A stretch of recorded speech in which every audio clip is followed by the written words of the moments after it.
This Acura RSX is a very popular early 2000s car that basically replaced the Honda Integra back in the early 2000s. So we had the Acura RSX coming out from 2002 all the way up to 2006. This one specifically is a 2006. The 2002 to 2004 model is going to have a different set of taillights and headlights, including bumpers. And this is basically the facelift version, which in my opinion is a lot better because it looks a little more modern, it looks a little bit more aesthetic. Now, I got this car in very bad conditions, and during the time where I had this car, wrapping it was basically my best option because it was way cheaper than a paint job. This is a car that I consider a great option if it's going to be your first ever sports car per se. It's very easy to drive, it looks really good in my opinion, and it's basically my favorite in the Honda lineup. Let's pop the hood and let's check out what makes this car very, very special.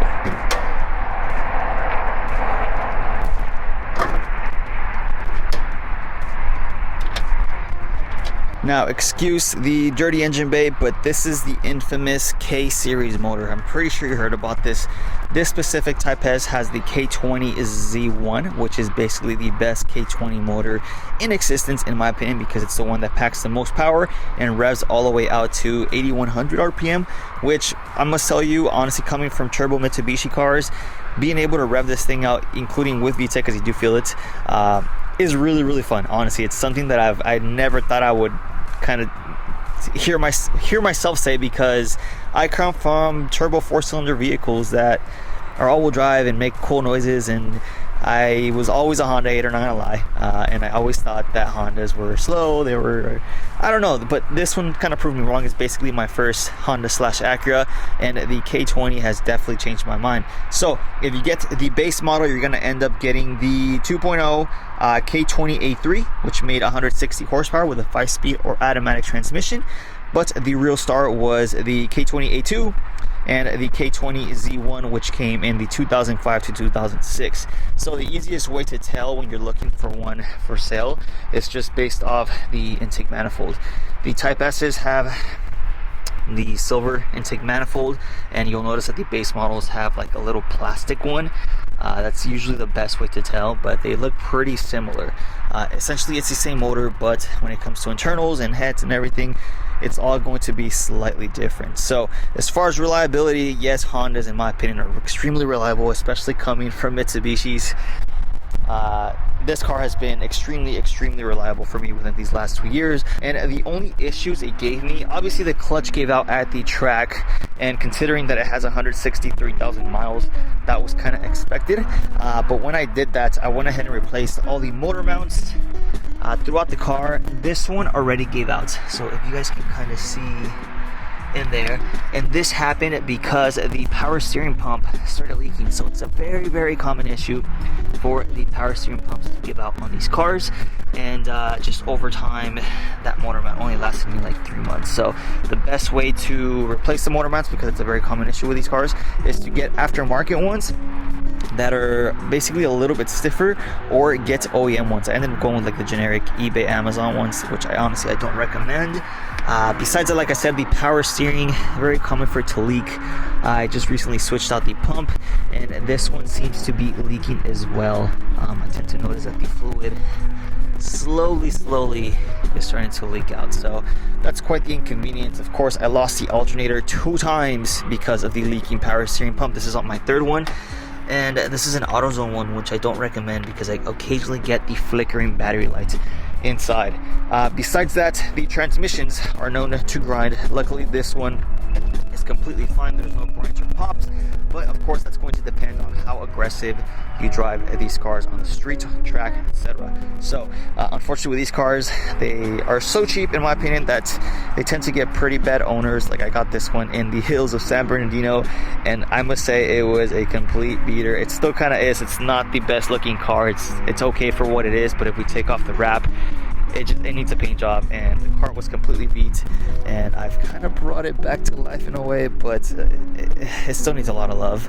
Unfortunately, it's not my main priority when it comes to my cars. It's basically the beater slash daily driver that I just kind of drive around to get me around, because one, it's really economical, it's really good on gas, but it's just not my priority when it comes to getting it going. I do have to replace the headlights. So you guys can see this one's even popping out because It's very common for the headlights on these things just to look like this, so it's best to get them replaced. But otherwise, I'm a big fan of the K series motor. You can make a lot of power with these cars if you boost them, which I personally want. I personally prefer this car to be NA. It makes it a lot funner for me, a lot more reliable, but you can make really good power with these things. And parts availability for the K or K24 series motors are pretty much so abundant that you can find them everywhere. You're basically paying very little amounts of money right now to get a full package of a car. So it is still front wheel drive. I come from all wheel drive vehicles, so I'm personally not the biggest fan of it, but like I said, the price points, what you're paying for these cars is so cheap right now in 2025 that, dude, like, you're getting such a good deal. Unfortunately, most of these are going to be beat. Let me put the hood down so you guys can see the car. Most of the ones that you're going to see on Facebook Marketplace or just online in general are going to be extremely beat up. I personally got a good deal. I ended up trading one of my non-turbo Eclipses for this Type S back then, but then again, visually, this car was completely trashed. Mechanically, I needed some work, which I got done, but I've kind of, over time, got the car up to this point, which in my opinion, it's like a 6 out of 10, 6.5. I do have the beautiful Koenig Ultragram wheels, which I love personally, in 17x9 plus I think 38 on the Kumo Exta V730 tires, 255/40 R17. These are, in my opinion, a very track-oriented, performance-oriented type of setup, which honestly I have no complaints about.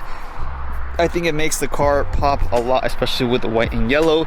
I wanted something manual, I wanted something somewhat quick, and I wanted something that I can modify on the side. So this is where the Type S came into my life. So all I pretty much have done to it exterior wise, I have all the OEM badging. I got the Honda badge and the Type S badge. I also have the badge up in the front, and I also have the Mugen style rear lip with the third brake light. In my opinion, this is the best look for the rear end.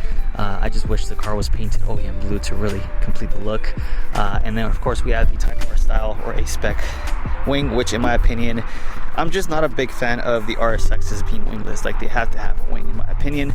Like I said, we have the Koenig Ultragrams on the Kumo Exta V730s. We have this gloss yellow wrap, and then we have the A-spec front lip, which in my opinion is the best lip for these cars. It's an OEM add-on that you can do to your car. I just love, it's just the space in this car is insane. I have a huge toolbox. I have a whole EV scooter back here, and quite frankly, you just have so much space and room for activity. You can fit a lot of stuff. I've traveled in this car. I've gone long distances, and honestly, it's just, I have no complaints. But there's just something about this car, specifically for me. This might not be for anybody else, but coming from turbo Mitsubishis, especially the Evo and Mitsubishi Eclipse being like 400 wheel horsepower and up, it just doesn't do it for me. Like, this is like the one car that I could see myself getting rid of, and I tend to keep all my cars, but the RSX for me, just over time, just I don't know if I'm bored of it, or maybe I don't appreciate it as much coming from these turbo Mitsubishis, but the RSX just doesn't do it for me. And I've had this conversation with previous owners, and they tend to agree, and they usually say the only way I'm going to miss the car is until I sell it. I get rid of it, I don't think about it for a while, and then I look at one at the street, I'm like, oh damn, I actually miss how fun and cool these cars were. As far as my 2 years owning it, I highly recommend it. Exterior wise, I've always been a fan since like they came out. I think back in high school, this used to be one of the cars that I wanted.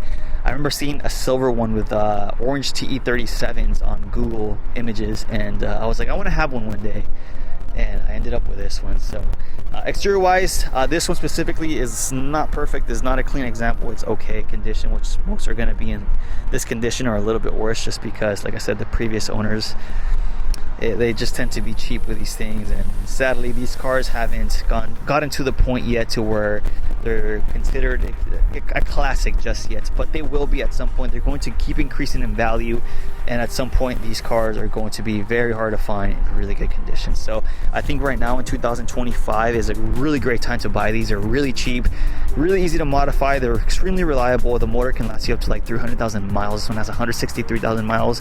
No transmission issues, no engine issues. It's all been just like power steering, motor mounts, like I said. I must say the Acura RSX is one of those cars that's kind of underrated in a way, because people don't really appreciate them right now in 2025. 2025. I feel like down the line, maybe 5-10 years from now, when they become really hard to see, or when you see a really clean one, I think that design is timeless. I think they look beautiful, especially the rear end just being very aggressive. It definitely looks like a modern DC2 Acura Integra, but it's just they're not at that point yet. And it happened with the Mitsubishi Eclipse. So when I had my Mitsubishi Eclipse back in like 2012, they were at the point where they were super common. You saw them everywhere at junkyards.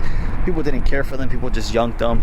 And I think the RSX is currently at that point in its life right now, which is 5-10 years from now, looking back by 2030, 2035, you guys are going to see how these are going to go up in value, and people are going to appreciate them just a little bit more, because they are truly the last analog Acura Integra of its time.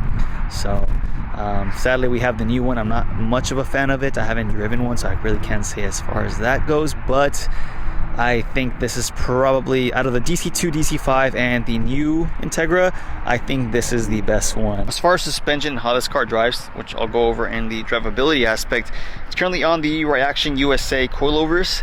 The car tends to drive pretty comfortably for what it is. The suspension is a little bit stiff, but it's McPherson suspension, I think that's what they call it, and it has a lot of bump steer. So if you don't know what bump steer is, I feel like these cars have like assisted power steering, so it makes it really easy to turn, right? But sometimes where you're in a corner, you tend to get like this extra shake within this.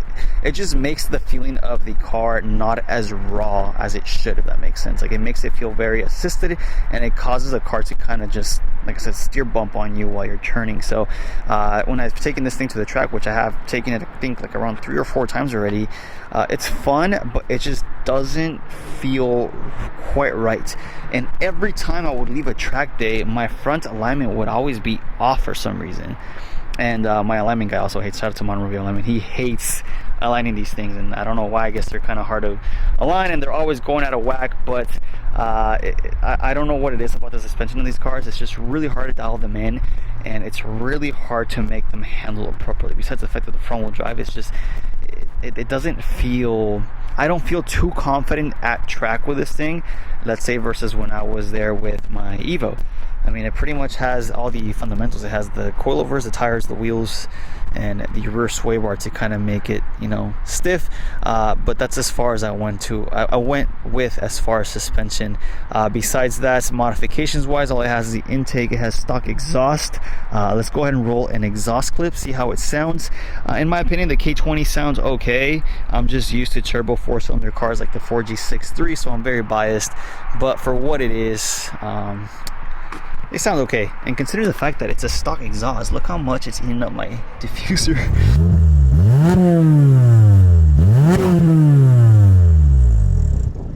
Do I recommend this car? Yes, I think right now is the best time to buy one of these.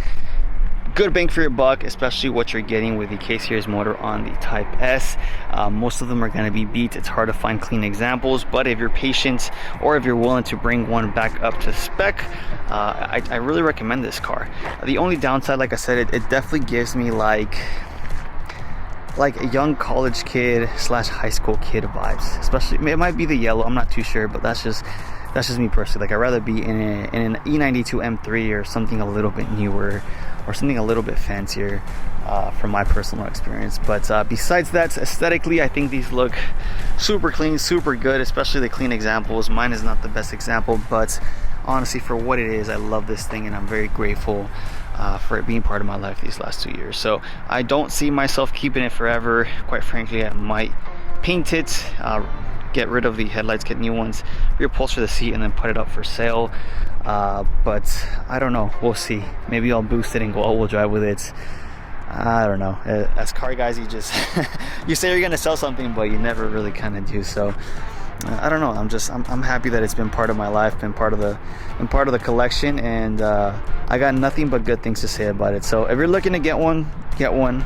You guys have my blessing, and hopefully you guys find a clean example of one. So any other questions? Also, if you guys are interested in building your own YouTube channel, I made a YouTube 101 for automotive course. If you guys are interested in checking that out, I'll go ahead and link that in the video description as well.